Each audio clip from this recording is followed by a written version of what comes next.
Assalamualaikum warahmatullahi wabarakatuh. Bertemu kembali dengan channel Islamic Dakwah Sport. Marilah kita dengarkan ceramah dari Ustadz Khalid Basalamah Hafizahullah. Hal ini teman-teman sekalian mendasar sekali dalam masalah akidah seorang mukmin. Bagaimana dia yakin Tuhannya ada dan ini rukun iman kita yang pertama, lalu kemudian dia menggantungkan semuanya kepada Tuhannya. Apapun dia keluhkan kepada Tuhannya, apapun dia minta kepada Tuhannya. Tidak ada yang dia alihkan kepada makhluk. Allah subhanahu wa ta'ala mengajak atau menganjurkan Nabi Muhammad SAW menyampaikan hadis dan diangkat di sini ada dua buah riwayat. Dalam bab ini hanya dua buah riwayat, kita akan bacakan dulu hadisnya, baru kemudian kita akan panjang lebar insyaAllah masuk kepada syarah atau penjelasan.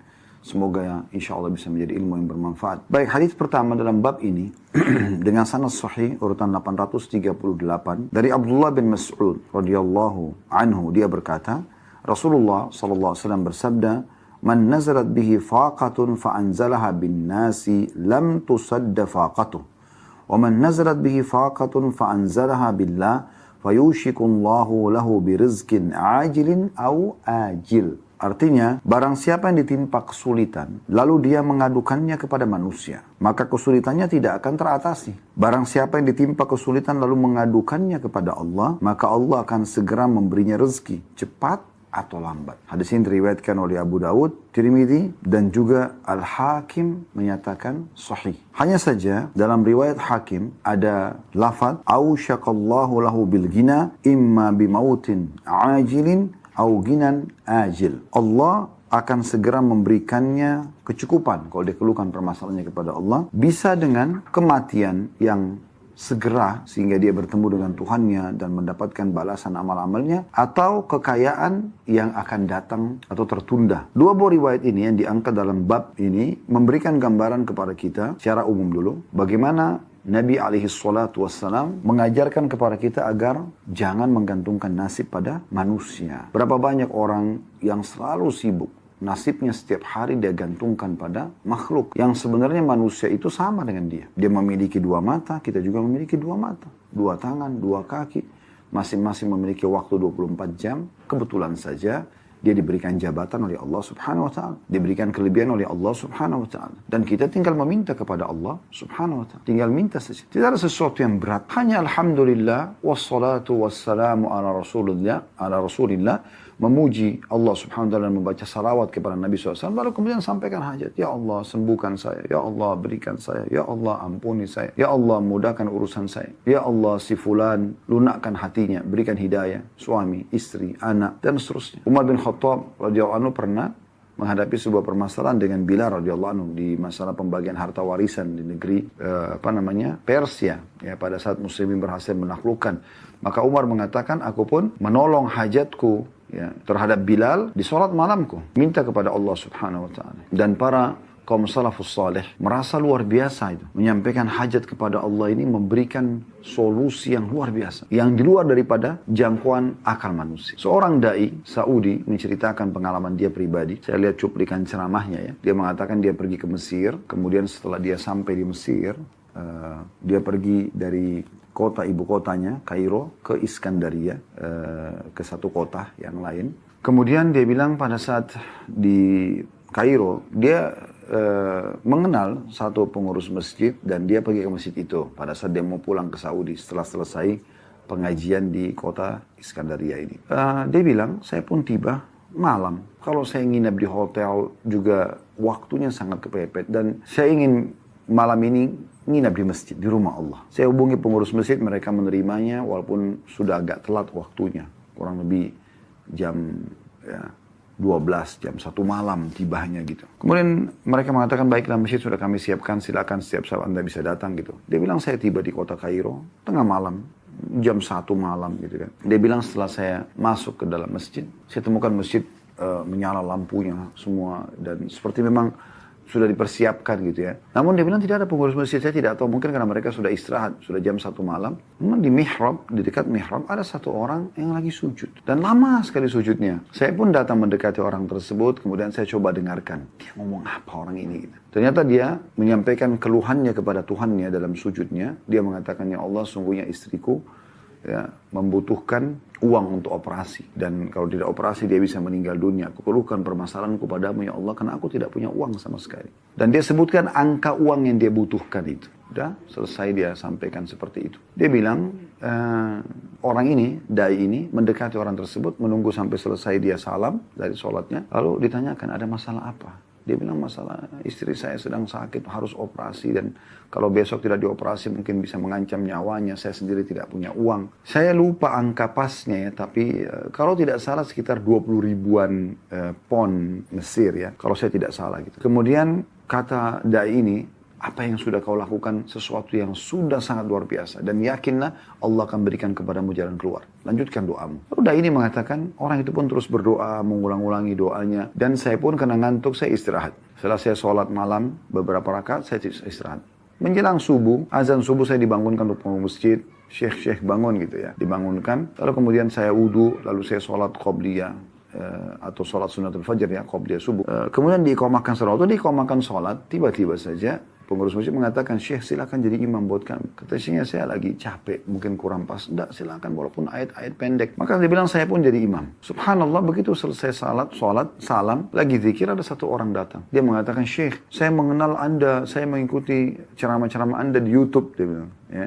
Dan saya ini punya hajat dengan Anda. Dia bilang, kata Syekhnya, apa hajatmu? Dia bilang, saya punya zakat harta, zakat mal, yang saya tunda pengeluarannya karena saya berharap zakat itu bisa terarahkan ke satu orang yang kira-kira orang ini gitu kan terpenuhi hajatnya dengan zakat itu. Walaupun istri saya sudah mengatakan keluarkan saja, jangan ditahan gitu kan, ini zakat gitu. Lalu kata syekhnya, berapa uang yang kau mau keluarkan? Dia sebutkan ya jumlahnya seperti jumlah yang dibutuhkan oleh orang yang semalam nangis-nangis itu. Kata syekhnya, subhanallah, baik tunggu sebentar. Syekhnya lihat kiri kanan, cari mana orang yang semalam sholat. Ternyata ada di ujung shaf pertama. Syekh mengatakan, diberikan isyarat supaya dia datang. Datanglah orang tersebut. Kata syekhnya, coba ceritakan, apa masalahmu semalam? Dia bilang, istri saya mau operasi, butuh uang sekian gitu. Disebutkan angkanya gitu. Maka orang yang punya zakat ini tiba-tiba meneteskan air mata menangis. Syekhnya juga menangis. Kenapa? Karena seperti depan mata mereka Allah berikan jawaban kepada orang ini gitu. Kok bisa syekhnya datang ke situ, kemudian jadi imam, suaranya didengar.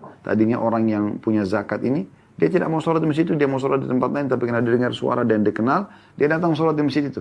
Kemudian dia menyebutkan hajatnya punya zakat, lalu kemudian ada orang di situ yang membutuhkannya. Maka langsunglah Syekh ini memberikan saran kepada pemilik uang agar memberikan kepada orang tersebut dan diberikanlah. Dan dengan diberikan, maka selesailah masalah orang tersebut.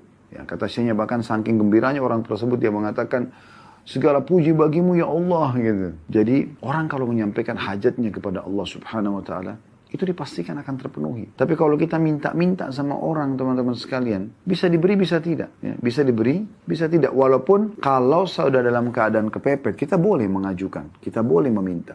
Tidak ada masalah. Tapi permasalahannya di sini, kalau kita tidak minta kepada Allah SWT, hanya menggantungkan pada manusia, terus bergantung pada manusia. Makanya di sini dikatakan oleh Nabi SAW, siapa yang ditimpa kesulitan, sekecil sampai sebesar apapun, lalu dia mengadukan kepada manusia, maka kesulitan tidak akan teratasi. Tapi kalau dia ditimpa kesulitan, lalu dia mengadukan kepada Allah, Allah pasti akan memberikan kepada dia.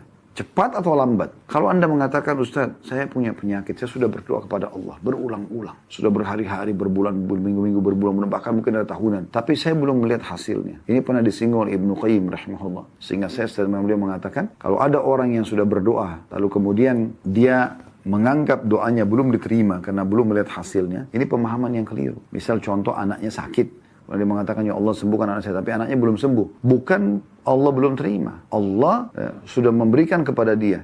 Kalau seandainya dia tidak berdoa, mungkin penyakit anaknya akan lebih parah. Satu sisi. Sisi yang lain, Allah juga ingin memberikan tambahan pahala kepada orang ini. Karena memang dalam sebuah hadis dikatakan, atau sebuah riwayat, bahwasanya Nabi SAW bersabda, Allah berfirman, kalau Allah ya, Nabi SAW bersabda, kalau Allah melihat atau mendengar doa yang indah dari seorang hamba, Allah terlambatkan jawabannya agar hamba tersebut tetap dalam doanya. Dan kalau seandainya hamba ini memahami bagaimana doa-doa yang dia sampaikan, yang dia keluhkan kepada Allah Subhanahu wa taala itu, walaupun dia belum melihat ya depan matanya apa yang dia inginkan semua diberikan, dia akan panen itu tetap dalam bentuk pahala di hari kiamat, dia tidak akan pernah berhenti berdoa. Dalam sebuah riwayat juga disebutkan bahwasanya nanti pada hari kiamat ada orang-orang yang datang lalu diberikan pahala bergunung-gunung. Mereka pun bertanya-tanya, pahala dari mana nih? Mereka sendiri mengatakan kepada berkata kepada para malaikat, ini dari mana nih pahala? Kok saya nggak pernah tahu ini gitu, saya buat apa?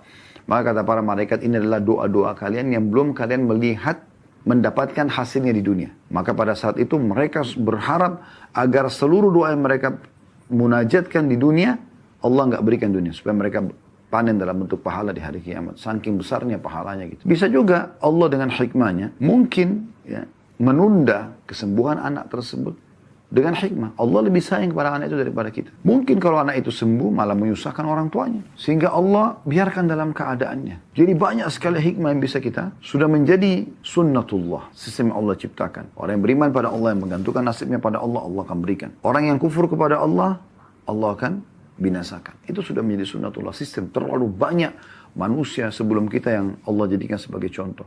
Ada Fir'aun di zaman Nabi Musa AS, ada Namrud di zaman Ibrahim AS. Banyak sekali gitu. Banyak sekali. Dan Allah menyebutkan dalam surah Ar-Rum, teman-teman sekalian, surah nomor 30, ayatnya ayat 9, Allah suruh kita berjalan di muka bumi, lihat itu. Supaya jangan kita mengikuti orang-orang yang sudah terlanjur Allah hukum, dan kita mengikuti jalan orang-orang justru yang Allah sudah selamatkan. Nabi dan para sahabatnya ridwanullah alaihim. Dan jangan ikuti Abu Jahal dan Abu Lahab dan grup-grupnya. Gitu kan? Begitu juga dengan Nabi Musa AS dan sahabat-sahabatnya. Dan jangan ikuti mereka dan jangan ikuti Fir'aun dan grup-grupnya. Haman, Qarun dan seterusnya. Allah mengatakan dalam firman ini, A'udzubillahi minasyaitonir surah Ar-Rum, surah nomor 30 ayat 9-nya. Awalam yasiru fil ardi fayanzuru kaifa kana 'aqibatul ladina min qablihim. كانوا أشد منهم قوة وأثاروا الأرض وعمروها أكثر مما عمروها وجاءتهم رسلهم بالبينات وما كان الله ليظلمهم ولكن كانوا أنفسهم يظلمون. Apakah mereka tidak mengadakan perjalanan di muka bumi dan memperhatikan bagaimana akibat yang diderita oleh orang-orang ya sebelum mereka yang kufur kepada Allah, yang tidak mau kembalikan permasalahan kepada Allah, tidak meyakini keberadaan Allah. Orang-orang itu adalah lebih kuat dari mereka dan telah mengelola bumi serta memakmurkannya lebih banyak daripada apa yang telah mereka makmurkan. Dan telah datang kepada mereka rasul-rasul mereka dengan membawa bukti-bukti yang nyata. Maka Allah sekali-kali tidak berlaku zalim kepada mereka.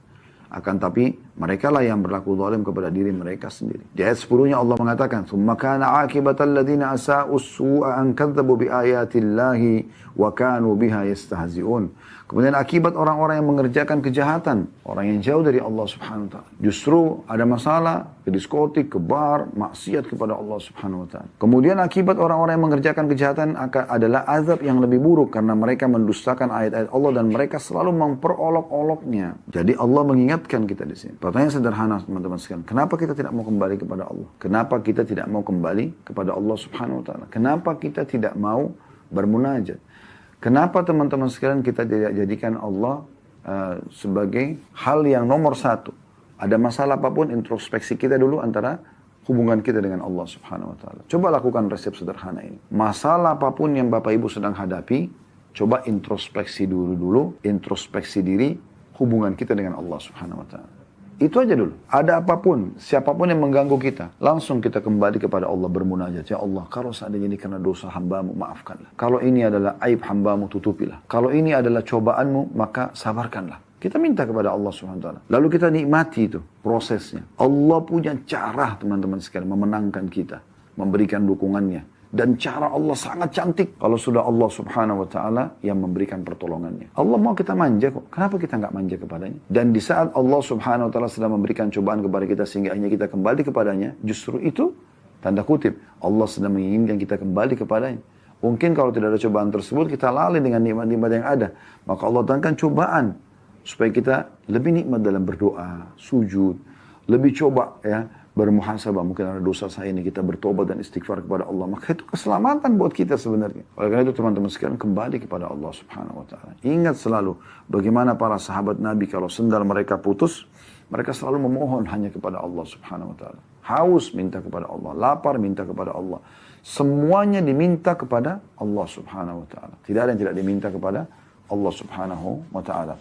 Mari kita renungi sama-sama hadis Nabi alaihi salatu wassalam, hadis yang mulia tentang masalah Allah memang memerintahkan kita agar bergantung kepadanya. Dan memang Hadits ini berbicara tentang masalah rincian ya, daripada kebutuhan-kebutuhan kita. Misal contoh, atau kita mulai dari potongan hadis ya. Dari Abi Dzar radhiyallahu anhu, beliau menyampaikan anin Nabi sallallahu alaihi wasallam, bahwasanya Nabi sallallahu alaihi wasallam yarwi an Rabbih azza wajal, dia meriwayatkan dari Tuhannya yang maha mulia dan maha tinggi, annahu qala, bahwasanya Allah berfirman, ya ibadi inni haramtu dzulma 'ala nafsi wa ja'altu bainakum muharraman fala tadzalamu. Wahai hamba-hambaku, sesungguhnya aku mengharamkan kezaliman atas diriku. Jadi Allah tidak akan pernah menzalimi kita. Jangan pernah berpikir kalau seandainya kita beribadah lalu kita tidak terima balasannya, kecuali kita tidak ikuti syaratnya. Atau kita sudah bermunajat lalu Allah belum kasih, atau Allah tidak kasih. Ya. Allah tidak akan zalimi. Allah haramkan terhadap dirinya, dan aku jadikan itu haram di antara kalian, maka jangan kalian saling menzalimi. Kemudian Allah rincikan lebih dalam. Ya ibadi, kullukum dhallun illa man hadaituhu fastahduni ahdikum. Wahai hamba-hambaku, kalian semua sesat, kecuali yang telah aku berikan petunjuk, maka hendaklah kalian minta petunjuk kepada aku, maka aku akan memberinya. Petunjuk dalam hal apapun, masalah-masalah yang sedang kita hadapi, keluhkan kepada Allah, minta jalan keluarnya, apapun sifatnya. Kebutuhan-kebutuhan yang kita ingin agar terpenuhi, minta kepada Allah. Allah akan penuhi itu semua. Sampaikan kepada Allah subhanahu wa ta'ala. Allah mengatakan petunjuk itu ada dari aku. Mintalah dari aku. Allah suruh minta. Dan subhanallah ada hadis riwayat Tirmidzi mulia sekali. Kata Nabi SAW, man lam yadu'ullah yaghlab alaih. Siapa yang tidak minta kepada Allah, justru tidak minta, Allah murka padanya. Allah anggap ini orang sombong gitu. Dan seorang penyair Arab mengatakan kurang lebih makna syairnya, jangan kau minta pada manusia, yang kalau kau minta padanya dia akan marah. Sekali kita minta, 2 kali kita minta, mungkin dia mesti memberi. 3 kali, 4 kali dia akan marah. Tapi mintalah kepada zat Allah subhanahu wa ta'ala. Kalau kau tidak minta, justru dia marah. Lalu kenapa kita tidak minta kepada Allah? Lalu Allah mengatakan selanjutnya, ya ibadi kullukum ja'in illa man at'amtuhu fastat'imuni at'imkum. Wahai hamba-hambaku, kalian semua lapar kecuali yang aku beri makan. Maka hendaklah minta makan kepadaku, pasti aku memberinya. Makan, minta kepada Allah. Kemudian selanjutnya Allah mengatakan, ya ibadi kullukum arin illa man kasautu fastaksuni aksukum. Wahai hamba-hambaku, asalnya kalian telanjang. Ya. Lahir di muka bumi ini tidak punya pakaian kan? Lalu siapa yang menggerakkan orang tua kita untuk memberikan kita pakaian? Allah subhanahu wa ta'ala berikan petunjuk kepada mereka. Penciptanya gitu. Kalian semua telanjang kecuali yang aku beri pakaian. Maka hendaklah kalian meminta kepada aku pakaian itu. Pasti aku beri. Pakaian. Minta dari Allah subhanahu wa ta'ala. Ya ibadi innakum tukhti'una billaili wan nahari wa ana aghfiru dhunuba jami'a fastaghfiruni aghfir lakum. Permasalahan utama dalam kehidupan kita yang banyak menghambat fasilitas yang Allah berikan kepada kita, dosa. Allah mengatakan, wahai hamba-hambaku, kalian melanggar, melakukan dosa-dosa di malam dan siang hari. Dan aku mengampuni semua dosa-dosa, maka mohon ampunlah kepadaku, aku akan maafkan kalian. Dengan dimaafkan berarti akan aman. Orang kalau sudah dimaafkan, maka akan aman dia. Lalu kemudian, karena dosa-dosanya sudah dimaafkan, artinya fasilitas semua Allah janjikan akan kembali gitu ya. Selanjutnya Allah mengatakan, ya ibadi innakum lan tablughu dharri fatadurruni walan tablughu naf'i fatanfa'uni. Wahai hamba-hambaku, kalian tidak bisa membinasakanku, tidak bisa menggangguku, ya, tidak bisa membahayakanku, dan kalian juga tidak bisa memberikan manfaat kepadaku. Semua yang kalian lakukan itu buat kalian, tidak ada buat saya, kata Allah. Ya ibadi law anna awwalakum wa akhirakum wa insakum wa jinnakum kana ala atqa qalbi rajulin wahidin minkum ma zada dzalika fi mulki syai'a. Wahai hamba-hambaku, kalau seandainya orang yang terdahulu di antara kalian dan orang-orang yang terakhir di antara kalian dari seluruh golongan jin, manusia dan jin, semuanya menjadi orang yang paling bertakwa di antara kalian. Hatinya semua menjadi orang yang paling patuh kepada Allah. Semuanya miliaran ini semua jadi orang baik. Gak ada orang jahat itu. Maka itu tidak akan menambah sedikit pun dari kekuasaanku. Aku gak butuh itu, kata Allah. Ya ibadi law anna awwalakum wa akhirakum wa insakum wa jinnakum kana ala afjari qalbi rajul wahidin ma naqasa dzalika min mulki syai'a. Wahai hamba-hambaku, kalau seandainya orang yang terdahulu di antara kalian dan yang terakhir di antara kalian, dari seluruh manusia dan jin, semuanya menjadi orang yang paling jahat. Siapa yang paling jahat? Misalnya Fir'aun. Semuanya seperti Fir'aun nih. Maka itu tidak mengurangi sedikit pun dari kekuasaan dan kerajaanku. Tak ada pengaruhnya. Kamu senjata pun tidak ada hubungan. Tidak ada pengaruhnya kepada aku, kata Allah. Aku sudah siapin sistem yang batu diberikan balasan, yang jahat akan dihukum. Lalu kemudian Allah juga masih berfirman di hadis qudsi ini, ya ibadi, law anna awwalakum wa akhirakum wa insakum wa jinnakum qamu ala sa'idin wahidin fasa'aluni fa'ataitu kulla insanin mas'alata ma naqasa dhalika mimma indi illa kama yanqusul mikhyatu idza udkhilal bahr. Wahai hamba-hambaku, kalau seandainya orang terdahulu di antara kalian dan yang terakhir di antara kalian dari seluruh manusia dan jin, supaya dikumpulkan manusia dari Nabi Adam sampai manusia terakhir, dari jin yang pertama sampai jin yang terakhir, semuanya dikumpulkan miliaran. Berada di satu tempat mereka berkumpul, lalu masing-masing menyampaikan hajatnya. Lalu aku berikan masing-masing hajatnya, maka itu sama sekali tidak mengurangi dari apa yang ada di sisiku, kecuali hanya seperti jarum yang dimasukkan ke lautan. Anda lihat kalau jarum dimasukkan ke lautan, dia tidak akan, kalau diangkat tidak akan ada air yang melekat kecuali sedikit sekali. Itu pun langsung kering dengan udara gitu. Nah, tidak mengurangi apapun. Allah Maha Kaya. Lalu kenapa tidak minta kepada zat yang Maha Kaya ini? Selanjutnya, ya ibadi innama hiya a'malukum uhsiha lakum uwaffiyakum iyyaha. Faman wajada khairan falyahmadillah wa man wajada ghaira dzalika fala yalumanna illa nafsah. Wahai hamba-hambaku, semua amal-amal yang kalian lakukan, aku catatkan buat kalian, aku balaskan, kembalikan kepada kalian. Maka siapa yang mendapatkan dia berhasil mengerjakan amal-amal baik, maka dia bersyukur kepada Allah. Dan siapa yang mendapatkan selain daripada itu, maka dia jangan menyalahkan kecuali diri mereka sendiri. Diri mereka sendiri. Wasiat yang sangat menarik dari Nabi SAW kepada sepupu beliau Abdullah bin Abbas radhiyallahu anhuma. Beliau mengatakan, ya gulam, inni u'allimuka kalimat. Wahai anak kecil, aku ajarkan kepadamu beberapa kalimat. Renungi, hafal, fahami baik-baik. Ihfadillah yahfaduk. Jaga selalu hubunganmu sama Allah. Dia akan jaga. Yang halal kau nikmatin, yang diperintahkan kerjakan, yang dilarang jauhi. Ihfadillah tajidhu tujahak. Kau jagalah hubunganmu sama Allah, dia akan jaga. Dia akan selalu ada di hadapanmu. Idza sa'alta fas'alillah. Kalau kau minta apapun, hanya minta kepada Allah. Wa idza ista'anta fasta'in billah. Kalau kau minta tolong untuk memecahkan permasalahanmu, memenuhi hajatmu, hanya minta tolong kepada Allah. Wa'alam anna al-ummata idza ijtama'at ala an yanfa'uka bi syai'in lam yanfa'uka illa bi syai'in qad katabahu Allahu lak. Ketahuilah kalau satu komunitas berkumpul, umat manusia berkumpul, semuanya pun untuk memberikan manfaat kepadamu, tidak akan pernah sampai kepadamu manfaat kecuali yang sudah Allah takdirkan kepadamu atau untukmu. Jadi bukan karena mereka, tapi karena Allah takdirkan. Wa in ijtama'u, dan kalau seandainya mereka berkumpul ala an yadurruka bi syai'in, untuk menyusahkanmu, menimpahkan mara bahaya kepadamu. Lam yadurruka illa bi syai'in qad katabahu Allahu 'alaik. Tidak akan pernah bisa membahayakanmu kecuali yang sudah Allah catatkan untukmu. Rufi'atil aqlamu wa jaffatis suhuf. Telah diangkat pena-pena mencatat takdir dan telah kering lembaran-lembaran takdir Lauhul Mahfuz. Oleh itu teman-teman, sampai ke hajat kita kepada Allah Subhanahu wa taala. Kalau kesah kepada Allah ini manfaatnya besar sekali. Dan pasti akan ada solusi sebagaimana dijelaskan di dalam hadis ini. Bahkan dikatakan di hadis ini, Allah pasti akan memberikan kepadanya rezeki, ya, cepat atau lambat. Dan rezeki ini dua sekali, tidak harus duit, ya, tidak harus uang. Tapi bisa saja kebutuhan-kebutuhan. Bahkan termasuk dalam rezeki adalah kalau permasalahan kita terpecahkan. Misal contoh, ada orang sakit, dia berharap sembuh. Lalu Allah sembuhkan. Itu kan juga rezeki. Karena dengan itu dia bisa beraktivitas lagi. Itu rezeki Allah SWT. Jadi rezeki bukan cuma selamanya uang ataupun makanan, minuman, dan pakaian, tempat tinggal dan kendaraan. Tapi banyak sekali rezeki Allah SWT. Karena apapun yang bisa membuat roda kehidupan kita berjalan, terpenuhi kebutuhan kita, atau kita selesai dari atau keluar dari sebuah kemelut permasalahan, maka itu adalah rezeki dari Allah SWT.